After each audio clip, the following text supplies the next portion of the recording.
I'm going to share with you today the strategies that make me a great dividend investor. I am talking about the fundamental analysis, looking at the numbers on a micro level, how I personally look at stocks like 3M to find value and to understand what is happening at these companies. I did a video last week where I shared the 5 stocks that I am purchasing right now in Q4 of 2019. One of them was 3M, and just since I posted that video, 3M is up 6% in a single week. And I actually wish it was not so, because I want to buy more shares, and when it goes up, it's never fun. But I will continue to average in. Lower share prices are the friend of the long-term dividend investor. But I got a lot of questions from this video because I was talking about concepts like debt. I was talking about concepts like levered free cash flow. And I was comparing levered free cash flow to debt to give an illustration of 3M and some of the other companies that I was covering as well, giving an example of their financial strength. Because these companies that I'm focused on right now in Q4 of 2019, these are strong companies. These are companies that have the financial power, if you will, to pay down their debt. And so I got a lot of questions, though, about these metrics. And I know a lot of you in the community out there, you were digging around on Yahoo Finance, elsewhere on the internet, and your numbers were not matching my numbers. And so I want to share today how I look at it. This stuff gets a little bit technical, but I'm telling you, this is what separates the good investors from the great investors, in my opinion. So get ready. Time for another hot stock analysis. We're going to do a deep dive into 3M in today's video.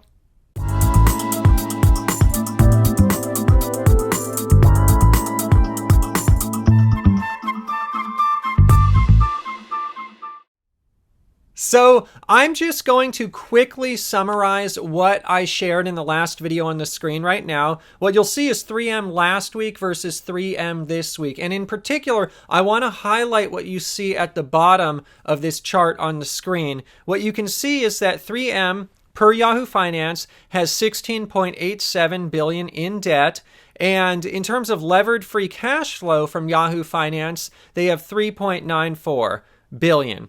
Now, what Yahoo Finance is sharing here with levered free cash flow is the cash flow that the company is generating after their financial obligations, after their obligations of paying interest, for example, on debt.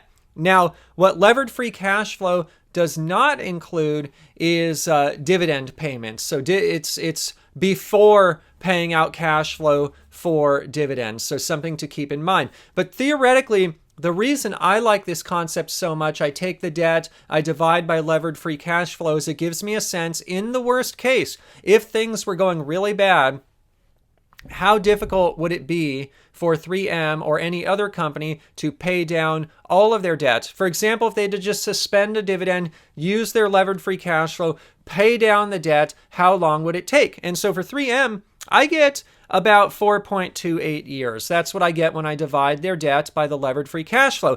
Now, what some subscribers were doing after looking at my analysis is they were digging around on the internet, finding different numbers. And so I want to go into these numbers in more depth. And in particular, what I want to highlight here is this is a bit of an art and a science. And so when you're looking at these types of numbers, there are many different ways to look at them and many different ways to pull these numbers. And so we're going to get into that in a minute. So what I actually want to start with today is I want to just read the question that I received. And so we're all on the same page before digging into the fundamental financial analysis. And so, by the way, you're going to have to hang in there today. This is not as exciting of a video. It's not a video where, hey, here's just the quick stock picks. No, but this is what separates the good investors from the great, in my opinion. This stuff, this technical stuff, micro analysis. Anyone, by the way, you've probably learned this by now. There's a lot of people that are kind of economics people, and they look at the macro economy. Hey, what is Jay Powell doing? This and that. I look at that, but I'll tell you, I put more weight in the microeconomics, and that's what we're looking at today, the micro level company-specific analysis. Because honestly, the overall economy, it's always going to go up and down. It's always going to fluctuate. But on a micro level, what I like to do is focus on great companies, find great companies that will do well in any kind of macroeconomic environment. And so that's just where I'm coming from. And I want you to know that that's kind of the mindset that I take when sharing these videos on YouTube. I know I don't get into the macro stuff much, and this is why, because I think the micro stuff is more important. So the question goes like this. Ian, where are you getting your levered free cash flow and debt numbers from? 3M, Yahoo Finance has 26.6 billion in debt, not 16.87. And then the subscriber goes on to say, free cash flow of 3.94 billion I'm getting from Yahoo Finance is 5.387 billion. So here's what's funny. Even on Yahoo Finance, people can pull different numbers from different places. And so I want to share specifically which numbers I pull, why I pull those numbers. Then I'm going to do a back check against 3M's 10K as well. So let's get started. One of the first things that I like to do when I'm looking at Yahoo Finance is I will go to a page, and I'm toggling between a bunch of windows here on my computer, so please bear with me. This is going to be technical, and I'm going to share all of this on the screen with you. I start with what's called the Yahoo Finance statistics. Literally, I type in the ticker, I go to the statistics. The statistics page has a good overview of the company. Now, worth noting, the data is not always perfect. It's not always right. That's why in my last video, I had in my spreadsheet clear notations that, hey, I pulled this from Yahoo Finance. And if you ever see that in any of my analyses, it means, hey, it may or may not be perfect. But for all intents and purposes, it's good enough. Like I said, this is an art and a science, not just a science. And so on the Yahoo Finance statistics, you can see total debt, most recent quarter, is 16.87. So Yahoo Finance, the way on this page of their website they pull the debt is they pull it from the most recent quarter, probably from 3M's most recent quarterly earnings release. They look at the debt, they pull it, they put it there. Now, why does this debt seem lower than the total company debt? I'm foreshadowing here. You'll see more of this later. They don't say it here, but they're just pulling long-term debt. That's what they're doing. They're not pulling short-term debt. I am okay with that because we're going to talk more about this later. But in general, what I've noticed at most of the high-quality companies I own, short-term debt is compensated, balanced out by short-term assets. Things like receivables, things like inventories, although inventories I like to discount a bit. But the short-term liabilities, the short-term debt, it's typically canceled out by short-term assets. And so for me, I don't include short-term debt when I'm doing this type of stress case testing on a company like 3M. Long-term debt is really what I'm after when I'm looking at this kind of debt to cash flows, trying to really understand worst case. Because again, short-term debt, it's just balanced out. We'll get more to this later. But anyways, they don't tell you that. But on the statistics page of Yahoo Finance, that's what you're getting. You're getting short-term debt, and you're getting it from the most recent quarter. You're not getting it from the 2018 earnings release, the 10K. You're not getting it as a trailing 12 months, as an average of what's been happening over the trailing 12 months. No, it's most recent quarter. Now, cash flows, what you'll see below is there's two types of cash flows, operating and levered free. Operating cash flows are 7.11 billion. Levered free cash flow is 3.94. I use levered free, but what you'll see here is it has a TTM next to it. It's trailing 12 months. And so this already muddies the waters. Well, I'm looking at most recent quarter for the debt, but I'm getting trailing 12 months for the cash flows. Like I said, art and science. Is it good enough for me for what I'm trying to do here? Yes. Is it perfect when you kind of using one that's trailing 12 months, one that's most recent quarter? No, maybe a Wall Street financial analyst wouldn't do that. But for me, it's fine. And so the one thing, though, I want to point out is the reason the operating cash flow is higher than levered free is operating doesn't include financial obligations such as repayment of debt that takes legitimate cash out of the company. And so levered free, it's a better way to look at it, in my opinion. Levered free does not include cash leaving the company in terms of dividends, but includes all of the other financial obligations. And so levered free is a really good way to look at it. It's a more conservative way to look at it, in my opinion. That's what I like to do when I'm looking at these types of analyses. So that's the Yahoo Finance statistics page. Now there's another Yahoo Finance page called financials. And so if you go to Yahoo Finance, you type in a ticker, there's like a bunch of options at the top. Another option is called financials. And when you click financials, you get a screen of the financials. I pulled up here the balance sheet. I didn't look at cash flows on this. I'm sharing the balance sheet in today's video. And so I'm going to share two screenshots on the screen. I'm going to first start with the assets. I'm going to go over to liabilities next.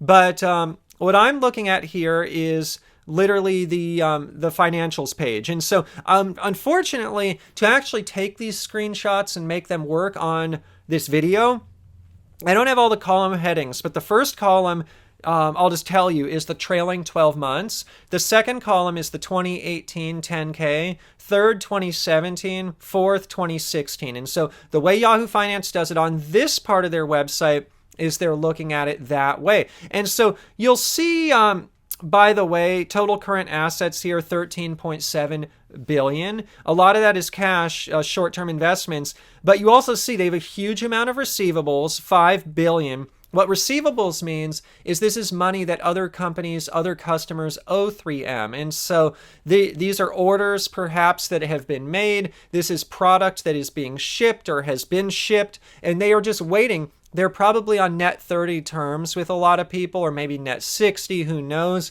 As a business person, I prefer having shorter payment terms, such as net 30. And so less than net 30 is even better, but realistically, as a business person, it's just hard to operate that way, getting things out less than net 30. So I think net 30 is fine. But anyways, these are receivables for product that has likely shipped that is owed to them within probably the next 30 to 60 days, I would say. Also, they're carrying 4 billion of inventory. Inventory now I don't like to value at the full clip. I would say it's maybe 50 cents on the dollar, because if they had to liquidate it, fire sale, they're not going to get the full value of that inventory. But you can quickly see here, the reason I'm showing you this is, say I just take the receivables and the inventory, I'm getting about $7 billion in current assets just from that alone, not even looking at their cash and their investments, just from receivables and inventory. And so what I'm going to pull up next, this was the assets page. If you just scroll down, it shows you the liabilities, but I couldn't take a screenshot and make it work in the video.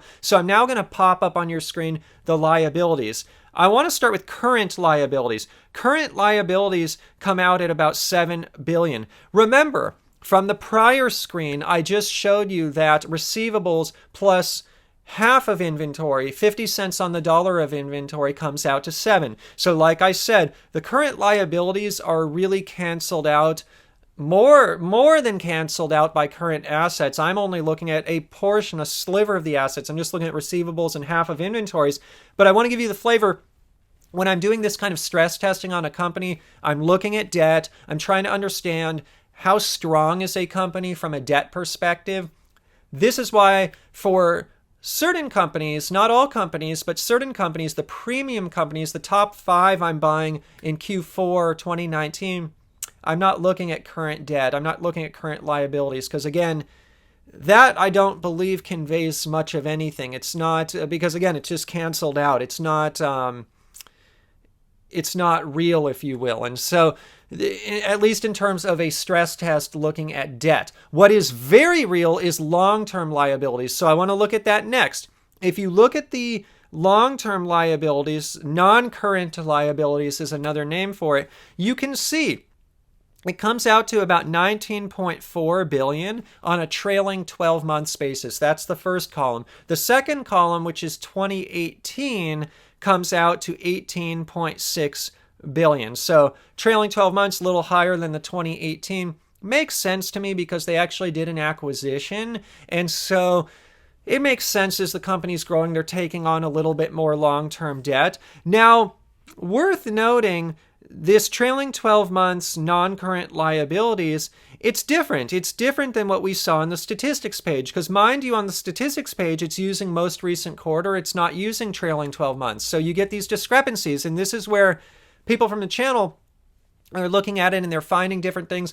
I think the person asking the question, they were not only finding out different things, but they were looking at all the debts. They were looking at short-term liabilities and long-term. And so I was looking just at long-term for the stress testing of paying down debt with levered free cash flow in my analysis. But even barring those differences, you can see there's differences between pages on Yahoo Finance, because some have most recent quarters, some have trailing 12 months, and some have something else. And so companies are dynamic. Things are changing all of the time. And so, like I said, art and science here, a lot of art that goes into this microeconomic analysis. And so, anyways, the total debt on the statistics page for most recent quarter was 16.8 billion, but I'm getting 19.4 billion here non-current for trailing 12 months. To me, those are close enough. I know some people, maybe they're not comfortable with that level of variance. For the kind of investor that I am, buy and hold forever, I paint with broad brush strokes. And so for me, number is off there within a reasonable margin of error. I could pick either of those. I just don't care. I need to have I'm doing microeconomic analysis, but I have to have a kind of more macro, I guess, way of doing it. It doesn't have to be so precise because I'm just trying to get to the bottom of how strong the companies are, how sound they are from a debt perspective, how many years it will take to pay down the debt in the worst case. And whichever number I pull, they're close enough that they would both work just fine. And so one thing that I think is a very big risk for dividend investors watching this video is analysis paralysis. When you go home and you do your own financial analysis, one takeaway is just to be mindful and to be careful not to be too much of a perfectionist, because if you are, you're going to spin your wheels, you're going to waste a lot of time. You're probably going to get caught up in the analysis and perhaps not take action, not even buy the stock because you're caught up in the analysis and you're finding different things. It's throwing you off. For me, it's kind of like, hey, it doesn't have to be perfect. Ian, don't get too caught up in it, but do it and understand it. But again, this is why even on Yahoo Finance, the numbers are so dynamic that most recent quarter different than trailing 12 months.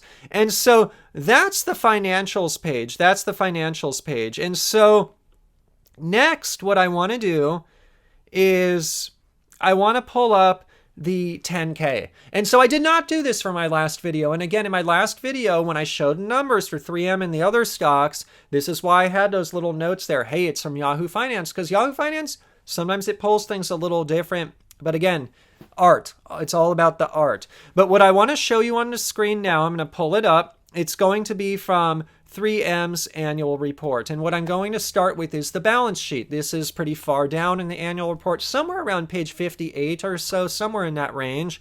And I want to look at the balance sheet from the source, because here is the golden nugget. I already own 3M. I pull Yahoo Finance numbers just to get quick data if I'm trying to determine, hey, is it a good value now? Should I buy it or not? Should I buy more or just wait to buy more? But when I'm looking at stocks and I'm trying to determine, hey, should I add a net new stock to my portfolio? That's when, Yahoo Finance, that data is probably not good enough. I need to go to the source. I go straight to the source. So I go to the 3M website. I go to the investor relations website. I download the annual report, the 10K. I don't look at all that boilerplate at the top. Well, I guess I do, but I really scroll down to the nitty gritty, the financial details. And this is the balance sheet that they portray. And so what you'll see here is they got all the current assets.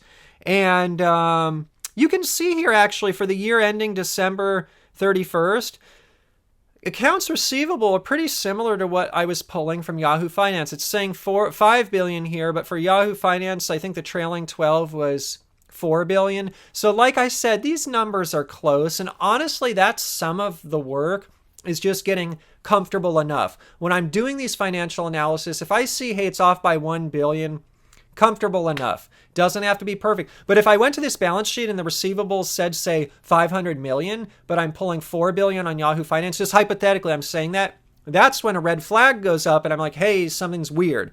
But let's look, inventories here. Okay, 4.3 billion. Yeah, Yahoo Finance, the inventories, I think, for trailing 12 are a little lower, like 4 billion, but it's right on. It's only off by $300 million or so, and so really close.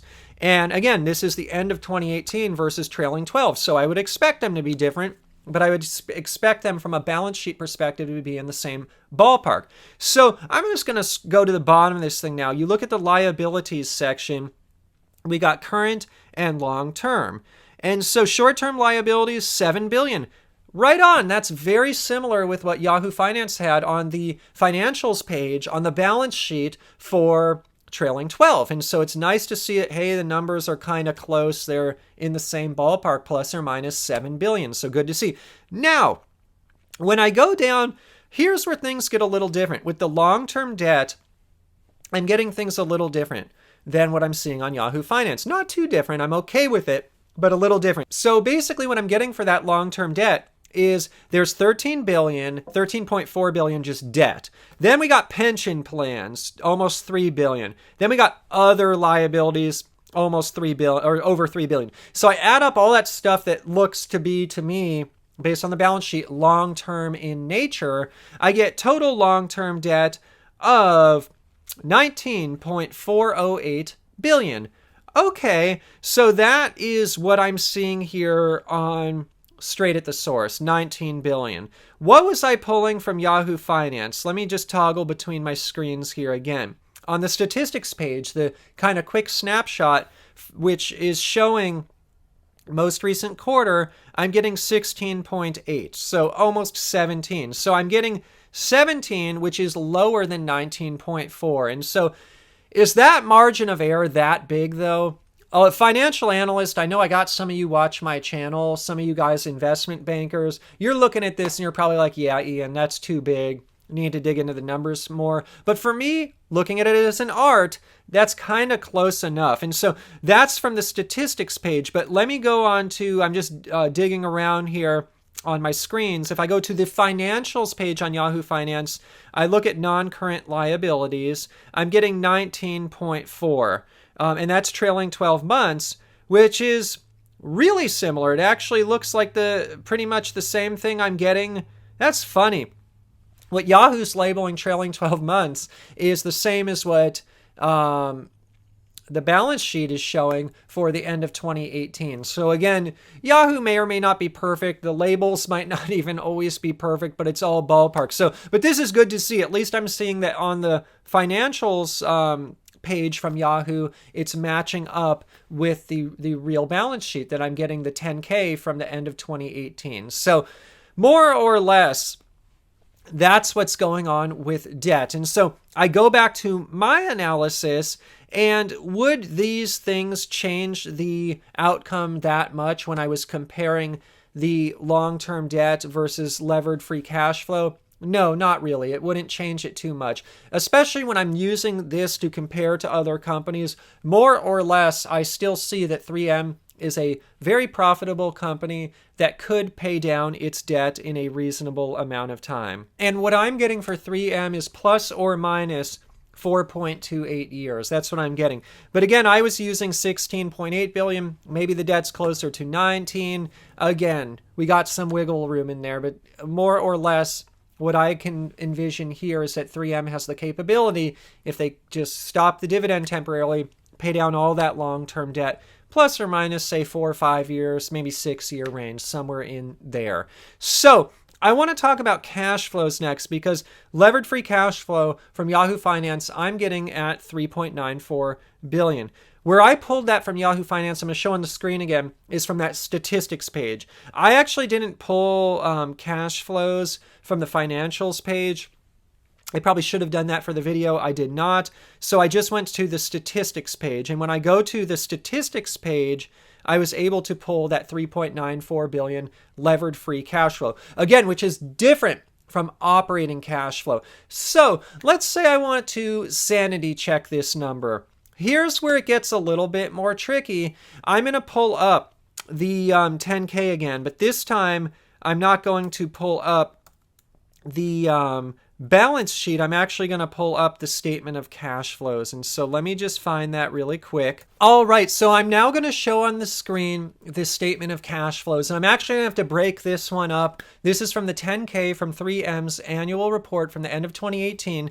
And again, I'm going straight to the source. I want to try to back test the operating cash flow figure and the levered free cash flow figure that I'm pulling from Yahoo Finance. And so I'm going to break this up into 2 screenshots. So I'm just going to start with operating cash flow. I'll dig down later into levered free. It's too long to really fit legibly on the screen here. And so the first thing you see is just the first part from the 10K of their cash flows. And you can see cash flows from operating activities is 6.4 billion. And so that actually seems pretty consistent with what I would expect from from Yahoo Finance. In fact, the operating cash flow that Yahoo Finance provides for the trailing 12 months is 7.11 billion. But again, this is the end of 2018. It's not trailing 12 months. It's 6.4. So it shows operating cash flow has gone up a bit. But again, those two numbers are pretty close. If I'm pulling 6.4 from the annual report, I'm pulling 7 point something from Yahoo for operating cash flow, pretty good. But again, I don't like looking at operating cash flow because it doesn't include the leverage. It doesn't include the debt. And so I want to now back into what the levered free cash flow really is. And so the way I do this is I know, hey, my operating cash flow is this 6.439. I know that's what it is. But what I need to do now is I actually need to understand what is the cost of this debt they have. And so I'm going to show on the screen now part 2 of the cash flow statement from the 2018 annual report. And you can see here there's cash flows from financing activities. That's really what I want to look at here, the cash flows from financing. And you can see in there it's actually a negative 6.7 billion. This is from 2018. It's a huge negative number. But you can see this year they did something really big with purchases of treasury stock.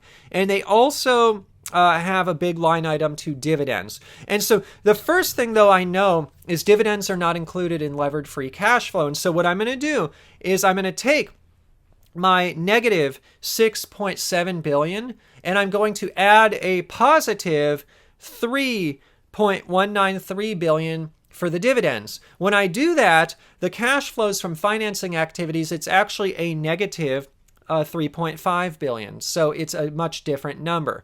Now, when I take the negative, look, accountants out there, please help me here. Because again, art. This is an art, not a science. It's a bit of both for me. This is how I do it. I'm scrappy, but it may not be perfect. And so I would love for the accountants out there to chime in if I'm missing something. But the way I back into my levered free cash flow is I take my operating cash flow and I take this cash flow from financing activities and I add them together. But before doing that, again, I have taken dividends out of the equation. When I do all of this, I basically net out at a positive 2.9 billion in levered free cash flow. That would be for the end of 2018. That's what I'm getting for my levered free cash flow, which is about $1 billion less than what I'm seeing on Yahoo Finance. But again, we know on Yahoo Finance, they're actually pulling those numbers from most recent quarter. They're not pulling it from trailing 12 months or from 2018. It's most recent quarter. And so again, what I'm pulling is a little bit different from the 10K sanity check, but I would say they're more or less in the range. I believe Yahoo's numbers are plausible. And one of the reasons I quite frankly believe they're plausible is you'll see the financing activities, the cash outflows from financing activities, they actually vary quite a bit. In 2018, it was a negative 6.7 billion. 2017, it was a negative 2.6. And then the year prior was 4.6, a negative 4.6. And so you can even see here, just from what's on the screen, with the 10K, these cash flows from financing, they're kind of all over the place. So to me, it actually is quite plausible that Yahoo right now for most recent quarter is pulling a 3.94. But for me, from the end of 2018, I'm pulling plus or minus 2.9 billion. So 1 billion less. And so again, this is how I pulled the numbers. This is what the micro level analysis is all about. There are other ways to do it, mind you. This is how I like to look at it. You may find metrics, you may find ways of doing it that are better for you. For example, you might not want to look just at long-term debt. You might want to add in the short-term debt. Some people like to look at it that way. You might want to just look at things a little bit. You might not like this metric of long-term debt divided by levered free cash flow. I like it because it just gives a sense of how quickly they can pay down the debt. More than anything, I wanted to do the video today to give you a sense of what these financial statements are all about, how to look at them, where to find them, how they tie into Yahoo Finance, and why Yahoo Finance, sometimes it's not the only source of truth. In fact, I always like to go to the source of truth, which is the 10K. That's where I always like to start. But Yahoo Finance gives me shortcuts to do things quickly. And so when you're at home, you're trying, I know a lot of people on this channel, they're trying to become more familiar with balance sheets, income statements, cash flow statements. This is how to do it. And this is just one lens today of how I like to do it. So I hope you enjoyed the video today. I know it's quite technical. I want to make a quick clarification because I was just glancing down at my computer. The levered free cash flow from Yahoo Finance from the statistics page, it's not most recent quarter, it's trailing 12 months. That's how they do it. They do it trailing 12 months. And again, that's a little bit different than when I look at the 10K. And so numbers are off there by about 1 billion on the levered free cash flow. But again, accountants, chime in if you see something different than I am seeing. And so I want to do, just before I close out the video, a little bit of bonus content, because I know this one was technical. This was real technical. And so before I leave today, for the true OG Thug Life investors out there, you made it this far, you made it through the technical stuff. I want to reward everyone just with some more fun stuff, some easygoing stuff. And so I want to do another subscriber question here. And so I'm going to read this one. A subscriber was asking me like, hey, if you're in a drip program, the dividend goes to purchase new stock at a higher price potentially if a stock is going up. And isn't that less efficient than if I allocate the dividend to where I think I can get the most bang for my buck? Basically, what the subscriber is asking is a really timely question, because the 5 stocks I shared last week that I'm buying, including 3M in Q4 this year, they're all going up more or less. They're going up. And so it's hard sometimes to buy at higher prices. And so what the subscriber's kind of thinking is, rather than average up, would it be better just to pull the money, put it where it seems to be going most efficiently? I've actually talked about this before on my channel, but it's been a while, so I want to kind of give a few insights here. First and foremost, 3M. I'm going to pop this on the screen again. It's up 6% week over week. What does that mean? It basically means the starting dividend yield is down from 3.78% to 3.55. So it's down pretty good because of the surge in price. And the forward PE, it's up. It's up from a 16.31 to a 17.36. This is just what 1 week's worth of time can do. Fluctuations. That being said, am I altering my strategy here on 3M or any of the other stocks I talked about last week? No. Maybe if 3M went up 30% or 40%, then, hey, we're talking about putting the brakes on 3M. But in the scheme of things, given the range that it's in, given that I need to double or triple my position to get it to where I want it to be, given that I have a focus on quality, given that my horizon for investing is 200 years. I'm really looking forever multi-generational. If it's plus or minus 6%, just doesn't bother me. If it's plus or minus 20%, doesn't bother me. 30%, 40%, that's where maybe, hey, it starts getting more bothersome, especially if it's up 40%. Maybe I'd put the brakes on 3M. But that's how I wanted to answer that question, because just because a stock is going up doesn't mean that it's not a value. I think 3M, even though it's gone up, still a reasonable value. Still happy to add shares here in the 160s, even though it was in the low 150s last week. And so that being said, I'll tell you, there's so many nuances to this question. How do I do it in reality? What I actually do is I reinvest a lot of my dividends into the stocks that paid the dividends.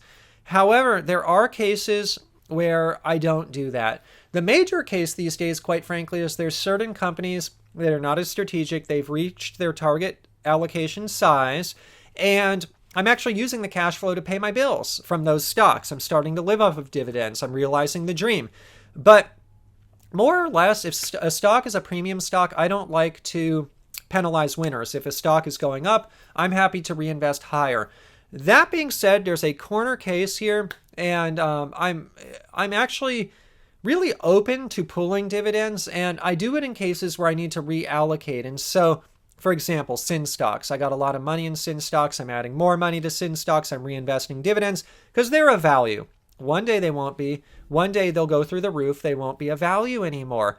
When that happens, I'll take all my money from SIN stocks. I'll either use it to pay bills, or more likely I'll reinvest it into other companies that I want to acquire, other companies like 3M, for example. And so I do that, and I do it a little bit for what the subscriber is asking just because of valuations. But more than that, I do it for portfolio balancing, to balance portfolio. Because for me, target allocations are kind of more important than a lot of things because they help me mitigate risk, especially as I get closer and closer to the stages where I want to achieve full financial freedom and completely live off of dividends. I have to have a machine here that's very robust, and so I can't be overweight in one sector that puts me at risk.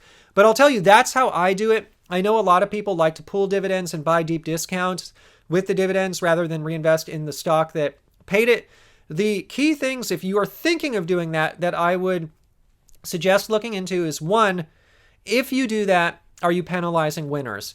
Two, if you do that, are all the stocks that you're not reinvesting in at their target allocation or above? Because if they're not, and it's a really core important stock like 3M is to me, hey, I'm happy just to keep reinvesting in 3M, even if it gets to fair value, even if it gets slightly overvalued. That's only how I look at it, though. Just sharing my journey, my personal thoughts.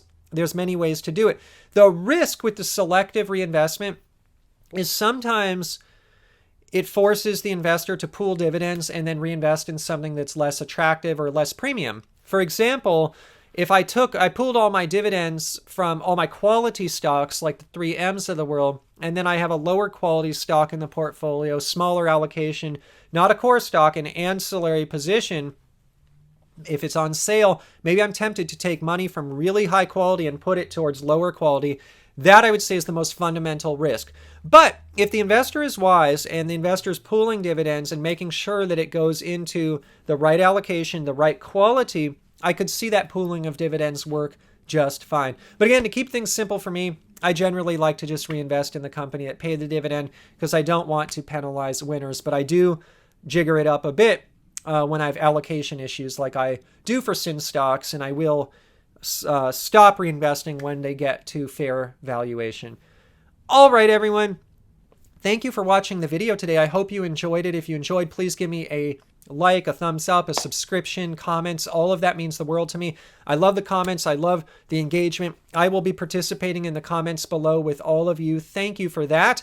We are almost 40,000 strong. Hopefully past that milestone any week now. Thank you so much. I truly love this community. This is dividend investing for everyone. Before I leave today, in terms of full disclosure, I am long 3M, ticker symbol MMM. I own that stock in my personal dividend stock portfolio. Also, this is not financial advice.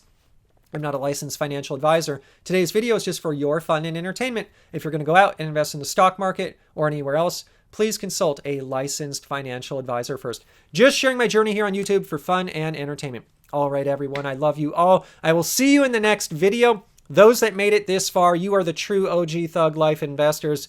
This is a technical one. All right, have a wonderful day.